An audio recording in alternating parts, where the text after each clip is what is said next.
Hey guys, welcome back to my channel Madhu's Boutiques. So guys, do you really care about your hair, skin, immunity and digestive system? So here we go, the perfect solution. అది వచ్చేసి ఉసిరికాయ అనమాట. ఉసిరికాయలో మీకు కావాల్సిన అన్ని benefits ఉన్నాయి. Hair related, skin related, immunity, digestive system, everything. So మాకు ఉసిరికాయ చెట్టు ఉందనమాట. సో దాన్ని ఎందుకు వేస్ట్ చేయడం అని చెప్పేసి నేను ఇది చేస్తున్నాను. ఈ ఉసిరికాయ చెట్టుకి పెద్ద స్టోరీ ఉంది.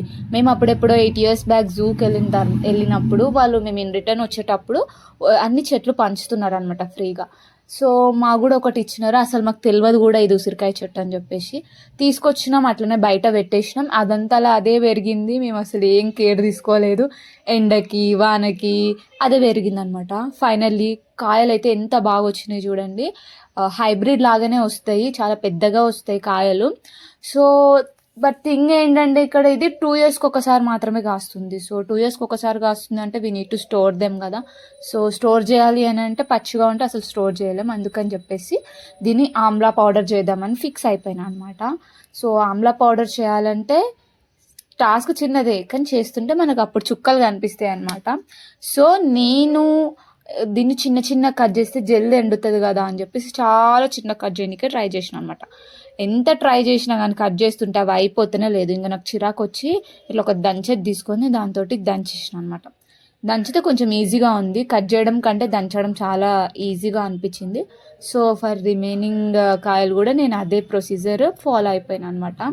సో అన్నీ దంచి ఇట్లా అరేంజ్ చేసుకున్నాను అనమాట. చూడండి, ఇంత పీసెస్ ఉంటే సరిపోతుంది, ఇంతకన్నా చిన్నగా ఏం అవసరం లేదు. ఇప్పుడు నేను కట్ చేసిన అంటే ఎంత వేస్టేజ్ పోతుంది, సగం గుజ్జు ఆ సీడ్కే అంటుకుంటుంది. ఇప్పుడు దంచితే సీడ్ చూడండి ఎంత క్లియర్గా ఉంది, మొత్తం గుజ్జు అంతా బయటకు వచ్చేసింది. సో బెటర్ టు ఫాలో దంచడం ప్రొసీజర్ అనమాట. సో నేను నెక్స్ట్ ఏం చేసిన, దాన్ని ఒక కాటన్ క్లాత్ తీసుకొని ఎండకు పెడదామని చెప్పేసి ఎండకు పెట్టిన.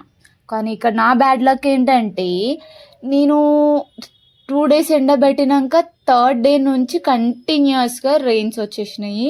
అస్సలు స్టాప్ అవుతలే. ఇట్ టేక్ ఏమంటారు 7 days to 10 days వరకు కంటిన్యూస్గా రెయిన్స్ వచ్చేసినాయి. సో కుదరలేదు ఎండబెట్టడం.